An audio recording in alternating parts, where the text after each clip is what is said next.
When you see posts of other people who just adopted and you are on your journey and it's taking forever and you're feeling a little down, cheer that person on. Celebrate with them. Not only are you going to want someone to celebrate with you, but it's good juju, honey. It's good juju.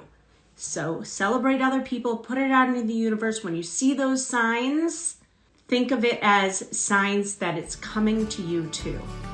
Welcome to the Adoption Roadmap Podcast, your go-to guide through the beautiful, complex, and transformative journey of adoption. I'm Rebecca Gruenspan, a single mom through adoption consultant for over a decade, author of the Adoption Roadmap book, and your trusted guide. In each episode, we dive into real experiences, expert insights, and the raw, honest truths that you will need to navigate your journey. Whether you're just beginning, in the thick of it, or well past placement, you'll find support and community here to help you navigate this unique path with confidence and love. Adoption isn't all rainbows and butterflies. It is life-changing and worth every bit of effort. Let's learn, grow, and journey together on the Adoption Roadmap Podcast. It's 4 o'clock on a Saturday. Okay, let me start again. It's 4 o'clock on a Friday. A regular crowd shuffles in. There's a little old dog sitting next to me. She's not making love to her tonic and gin. Oh, la, la, la, da, dee, da. La, da, da, dee, da, da, dum. Okay, that's enough of my little song today. I pulled a card today. Shoot, I can't get to it. But it basically said, all right, let me just give you a little backlog here. This past week, one of the coldest weeks on the records in Cleveland, Ohio, I was in a car accident. I got sideswiped. I fell on the ice walking my dog. And then I was watching my neighbor's dog and fell flat on my back and my ass and my head while walking those two. Literally, my feet went out from under me and I plopped down. But don't you worry, because I get knocked down, but I get up again, and they're never gonna keep me down. I don't know what's coming over me today, but I got a little song in my voice and a squeak chair. So yeah, all of that happened. Suffice it to say, I have not been to the gym because I couldn't move my neck for a while, all week until this morning. And I was doing Gabby Bernstein's 21-day manifestation challenge, and on her app, you pick a card. And basically my card said something to the effect of, when you move your body, all these wonderful things are in alignment. I just thought that that was really apropos, given the fact that I had just gone to the gym for the first time in a week. So how did it know? Oh, it knows. It knows. It's felt like a month. And here we are. Gosh, I don't know about you, but AI is popping up in every single app and software and notes and everything. Everywhere, everything you have open on your computer, you can use AI. I'm curious, are you using AI a lot in your personal life or business? I am, and I love it. Makes life easier. All right, lots of stuff. By the way, speaking of the 21-day manifestation challenge, I wanted to bring this up, and I'm not going to get it exactly right. I have to go back and look it up. But on one of the challenges, Gabby Bernstein talks about driftwood. Driftwood basically signifies, and I don't remember the backstory, and I think it comes from Dr. Wayne Dyer, so go look it up. But driftwood signifies all the times you see, for instance, somebody pregnant, right? You're trying to adopt, you've been on your journey for a long time, and suddenly all these people are pregnant around you or talking about how they're trying to get pregnant, or you're invited to a baby shower or something like that. Instead of looking at that and feeling like, woe is me, look at it as signs going by you like driftwood, showing you that your time is coming, that you are one step closer to that as well. Looking at the signs, and so as a sign that it's coming to you. And I would say take it a step further.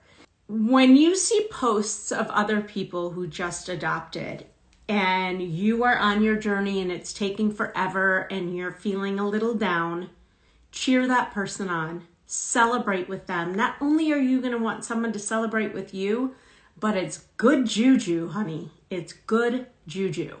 So celebrate other people, put it out into the universe. When you see those signs, think of it as signs that it's coming to you too.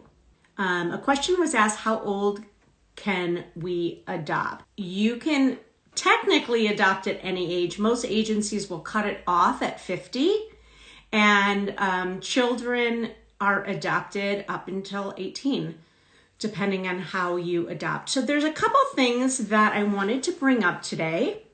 One is I was on a call today with a couple who said to me, I was explaining to them that beyond signing up with agencies, that we also get sent adoption situations from agencies and attorneys across the state who are looking for specific families for a particular expectant mama. The expectant mama is asking for something in particular in a family, and we go to this massive spreadsheet, basically, and we filter out all the things that mom is looking for, as well as the family's criteria to see who then matches. So the question was, how do we figure out who to send those situations to? We send them to anyone who fits the bill. It's in their budget. The criteria matches their criteria and the expectant mom's criteria. Then we send it out to those people and we say, hey, if you're interested in learning more about this, either hop on a Zoom with me, I'm going to be talking about it, or talk to your consultant. We'll look through it, we'll vet it with you. We want to try to protect all of our families. We're going to be looking for things, for any red flags that we see, and also making sure that they have read everything through and are comfortable with it before presenting their profile, sending it over to an agency to present to an expectant mom. The last thing you want to do is present to a mom, you get chosen, that mom has chosen you among other profiles, and now you start to ask questions and you're not sure and you don't know if you're comfortable with that. It's not fair to anyone. So do your due diligence prior to saying yes to presenting. So that's number one. Number two, I was asked, I have had a ton of inquiry calls this week, which I'll talk about at the end. Do I call the agencies on a client's behalf, or do they call the agency? Before we go on, we're going to take a quick break, but don't go away. We still have so much to talk about. Hey there, Adoption Roadmap fam. Are you ready to take the next step on your journey to parenthood? If so, head over to our website and take our quiz. It's called, Are You Ready to Adopt? It's not just about testing your knowledge. It's about making sure you're emotionally and practically prepared for the beautiful, complex journey of adoption. Let's make your dream of parenthood a reality. Go to rgadoptionconsulting.com and take the Are You Ready to Adopt quiz today. That's rgadoptionconsulting.com. The quiz is free, and it will let you know where you are in the process and if you're ready to jump into your adoption journey. Do I call the agencies on a client's behalf, or do they call the agencies? So we provide a list of agencies that we think would be a good fit for a family to apply to based on what we know of the family's criteria and what we know about that agency and what they happen to be looking for at the moment. We'll give you a list, probably of like 8 to 10 different places. Ultimately, you make those phone calls and then decide who you want to work with. We are never going to choose agencies and say you must work with these agencies. That is up to you. My son is downstairs playing video games, screaming his ass off right now. He is 2 floors below me, and all I can hear is, ah! At least he's having fun. I digress, and I just got very distracted by that. Ultimately, you call the agencies, you decide which ones feel like a good fit for you. I never want to be in a position where down the road there's something about an agency that you don't like and I get blamed for choosing that agency. I don't choose agencies for families.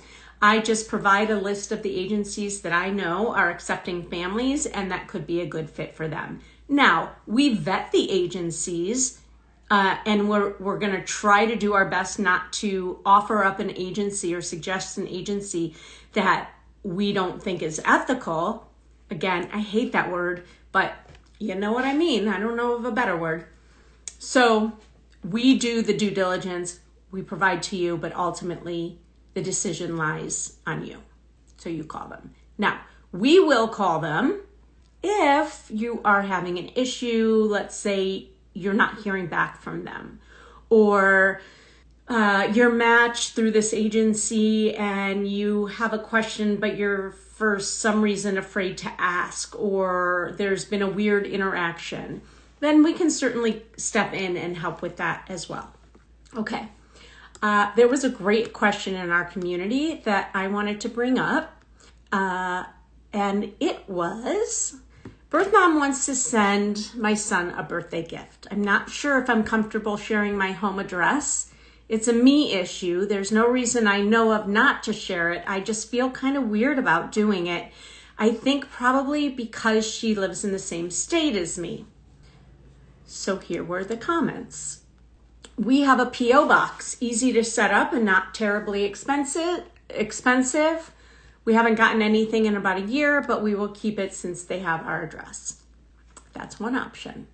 When my son was a baby, we would exchange everything through the agency. We covered all shipping by costs on both ends. Eventually, we felt comfortable sharing addresses as it became super expensive and our relationship became stronger. Another good idea. I also don't feel comfortable sharing our address with birth mom family. This is another comment, not me. Birth mom sends her birthday gifts or holiday cards through the agency who forwards directly to us. Is that something your agency could accommodate? You could also get a P.O. box or have her send something to an Amazon locker near you. Oh, an Amazon locker. Great idea. Another person said, we've handled it through our agency. However, she knows your first and last name. She can likely find the info nowadays with a quick Google search. It's kind of scary how much you can find with someone's first and last name. And the person said, I'm not opposed to never doing it, but I think we just need to build our relationship more. Fair enough. Somebody said, I felt exactly the same way. I realized paperwork was exposed that had our full names on it, though, so she could find us regardless if she wanted to. I would talk to your agency. I'm sure that would help. And yeah, those are great suggestions. But I think it's always a fine idea to start through your agency.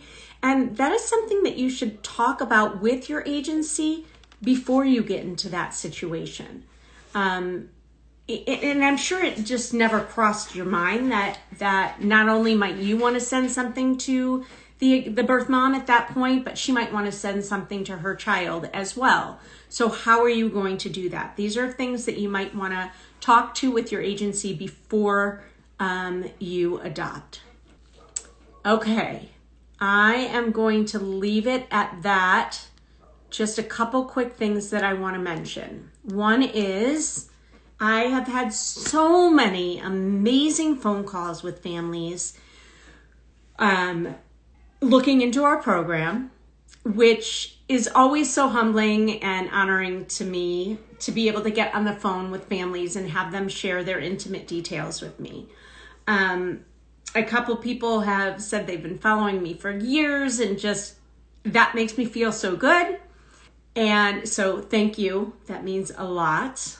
And we are on a wait list. We have had a lot of families put their trust in us in RG Adoption Consulting over the past week, putting us on about a 3 or 4 week wait list right now. We always hope we can get to families sooner, but we don't want to take on too many at once either. So if you are interested in working with RG Adoption Consulting, we do have a wait list. You pay a small fee to get on that wait list, and then when the spot opens up, that rolls over into our full fees. We have 2 different programs that you can choose from and 3 different payment plans, actually even more because each plan has like 2 payment plans anyways. If you want to know more, let me know. And I think that'll be that for today. Have a wonderful weekend and stay warm. Well, I hope you enjoyed that episode of the Adoption Roadmap podcast. If you did, I have a few favors to ask of you. First, please hit subscribe so you never miss an episode. And while you're at it, I'd love to hear your takeaways. Please write a review and let me know what you liked. And if you have a question or a suggestion on what you'd like to hear, I'd love to hear that too. Please shoot me an email at support@rgadoptionconsulting.com and let me know what you'd like to hear about.